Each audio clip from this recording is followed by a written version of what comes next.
Hello and welcome to Kolam Maavu. I am Bhargavi Mani. So if this is the first time you've stumbled upon a video from our channel, here's a little something you need to know. Kolam Maavu is a happy project. It aims at reviving and demystifying this wonderful South Indian traditional art form, which is more than just floor art. Expressing gratitude is a very important aspect of our culture and our upbringing. In the belief system which surrounds kolam, the purpose of drawing a kolam is to express gratitude as well as feed the animals around and the small beings, of course. Daanam is the core principle. Annam means food, Daanam means to give, contribute or donate. Now this is the core belief system that surrounds the kolam, as I just said. Back in the days, the flower or the Kolam Maavu with which the columns were drawn had dual purpose. One was to decorate, of course. The other was that became fodder for all the small beings, especially the ants. Grains were added so that birds could also feed off it. So this episode is going to be focusing on how to create edible rice flour that you can also draw well with. And all this content is based on suggestions from users. So it's been an interesting experiment for me. But before we go into the episode, let me quickly remind you to subscribe to our channel and remember to press the bell icon for regular updates. We're constantly updating our page with interesting nuggets of information for any kolam enthusiast, whether it's you or those around you. So doing this might just be helpful.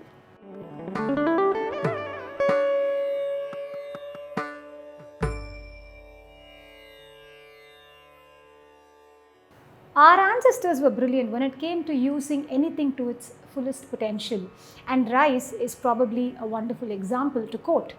See, with rice, it was fodder for them, of course, and then they used the little bit that was left over after pounding to feed ants and small beings around. They used the husk in multiple ways, the husk or the hull or the chaff as you call it. They used it either to feed the livestock, or they used it as fertilizers, or to build their own structures. It's referred to as cob outside India, but within India in the vernacular architecture, they used to mix it with the clay to create the structure, and obviously it had multiple properties. Now, how did they find this out is very interesting, considering it has not been documented anywhere. There is little that I have explored, and all this information so far has actually come down from this concept called Karna Parambara Kadegal. Karna means years, Parambara means generation, Kadegal means stories.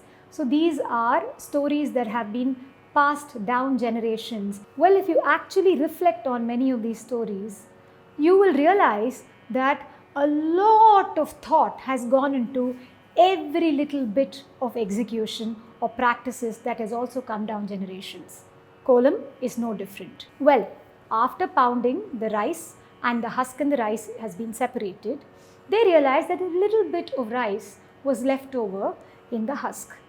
And all these little ants, especially black ants, were gravitating towards that. Now in the circle of life, we somehow don't understand the importance of black ants. You know what is interesting? Most small insects or animals or worms are terrified of black ants because 10 black ants get together, they are carnivores for them. However, for human beings, they were protection. So, survival instinct took over, and they realized that if they keep the black ants near them, they are going to protect themselves from all these small pests as well as poisonous beings. So this is how the whole thing started. They started placing some of the leftover rice outside their abodes so that black ants would feed off them and act as guards from all these pests and small poisonous beings because they were scared of black ants. Survival instinct at its best, isn't it? Feed what you eat is the belief system as we've discussed. However, this also gets a little expensive, which is why options like these commercial Kolam Maavus started becoming very, very popular. So a lot of people started writing to me saying in various communities, they only draw these columns with rice flour or arsi maavu. So what are the options? How can one go about it? So I started exploring users started sending me their suggestions. Of course, I turned to my great Perima, who's the reason I even draw columns. Perima gave me a couple of pointers as well. So decided to do a little experiment, and that's what I'm going to share with you today. Sensory processing is very important, and in this particular case for drawing columns, tactile sensory processing becomes very important. Now, because you're using 2 fingers to draw the column, coarseness or texture is very important for you to be able to release the Kolam Maavu well, like we have already explained. If it's too coarse, it doesn't release well. If it's too fine also, it's hard. So we are exploring various materials which are also edible, mixing it with the rice flour and exploring. So here is something you might just want to be cautioned about. Many people say that store-bought Kolam Maavus have maida or the all-purpose flour mixed in it so that the color is enhanced. I personally don't know whether it's true or not, but there's nothing wrong in staying warned about it. So you can go ahead and powder your own Kolam Maavu at home. It is high on effort, but well, it's worth it, isn't it? So to explore how we can bring in the edible element into the Kolam Maavu, I have chosen some various textures based on various properties, and let's try exploring. So the first one that I've taken is home ground, coarsely ground rice flour. Now see, the commercially bought rice flour is a lot finer, and the home ground rice flour, if you can, just grind it to the point where it's a little coarse, while you might be able to draw a column with this directly, combining these two might give us a better texture. Now let's just experiment. Now,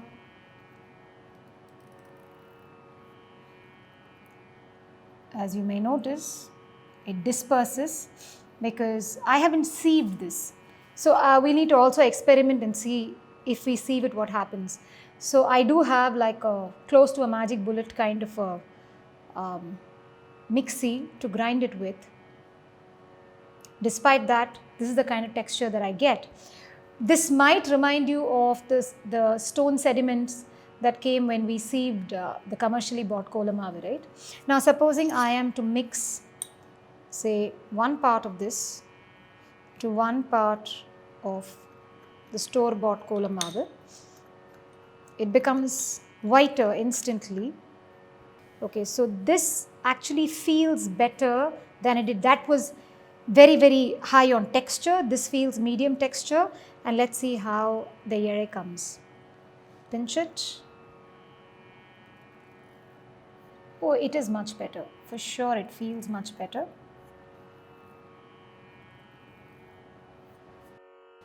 Now you can see the difference for yourself. This is just coarsely ground rice. This is a combination of coarsely ground rice and the store-bought rice flour. Now the second option is rava or suji. Now if I were to draw with it, the reason I am even experimenting with this is many users asked me, so how will it come? The property of the rava I think is fairly evident. It's not going to come together at all. But let's experiment since we are in the zone of experimenting. Let's take 1 part of rava and 1 part of rice flour, mix it and see what happens.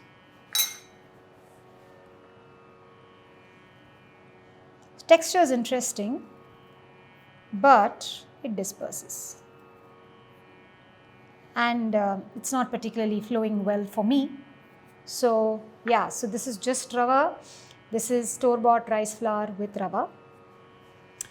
The third option is very interesting suggestion that came by, which is vibhuti or ash.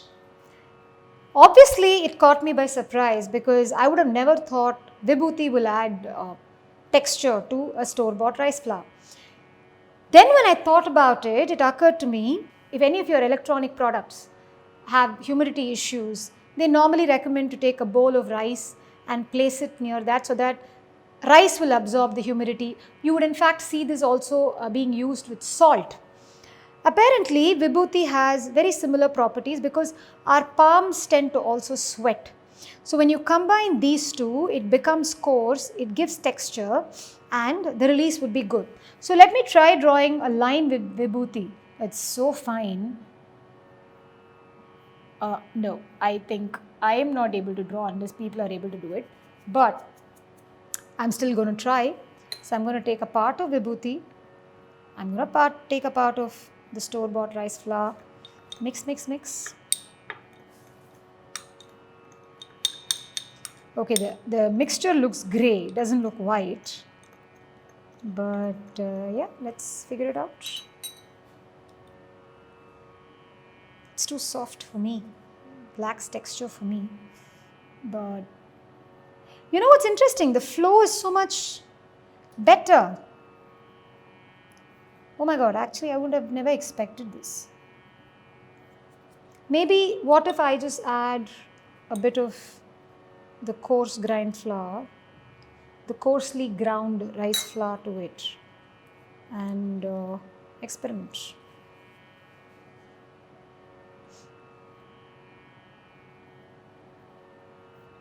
Oh wow! Well, if color was not something that I was very particular about, I would actually consider this option. So here are your options. So if you're looking at edible options, here are the experiment. However, let's also go back to discuss what they have used or what they have practiced in rural areas. Well, kolam was also very important in the community, right? It is interesting. So in rural areas, apparently back in the days, they used to mix keerayoda seeds or spinach seeds, which were really, really fine and tiny, right? They're like smaller than your mustard seeds. They used to mix them with the rice flour and draw these elaborate patterns. And because out there it's all sand for flooring, right? So next day when they wash the kolam out, all the seeds get distributed to the sides and spinach or keera starts growing, which the community can live off, including other small animals. Interesting, isn't it? Apparently, after pounding out all the grains as well from the husk, there used to be these little bits left over and they used to refer to them as ummi. Now, ummi could either mean the hull or the husk, the chaff, or it could also mean the little bit left over that the grain has come out, but something attaches the grain and the husk, right? So that little part is also referred to as the ummi. So in Kerala, they have something called ummi curry that they used to use to brush their teeth. Ummi means this and curry means charcoal. Today we're all fascinated about activated charcoal and whether it's a face pack or dental or for everything else. But our ancestors were wise enough to know this so many years back. Expressing gratitude is a very important aspect of our culture and our upbringing. The art of kindness, thankfulness, appreciation, the grateful attitude. Now this is what gratitude is all about. Gratitude towards our families, our friends, our societies, Mother Earth, to the art itself. It's a necessity. So if you found this content interesting, you learned something out of it, it would be wonderful if you can be generous and press the like button and leave us a comment because feedback is always welcome and useful for us. Also, please share this content with whoever you think might find it interesting and useful. More people start understanding, falling in love with this art form, our tribe increases, doesn't it? So let me quickly remind you to subscribe to our channel if you haven't already and press the bell icon for regular updates. We are present on multiple social media platforms and here are the details. However, I'm most active only on Instagram and YouTube. So you can reach out to me by either leaving a comment in the YouTube channel in the comment section or leaving me a message on Instagram. I will always respond to you. Please remember, I'm always just one message away. Life is beautiful if we choose for it to be. So until the next time, Kolam Maavu.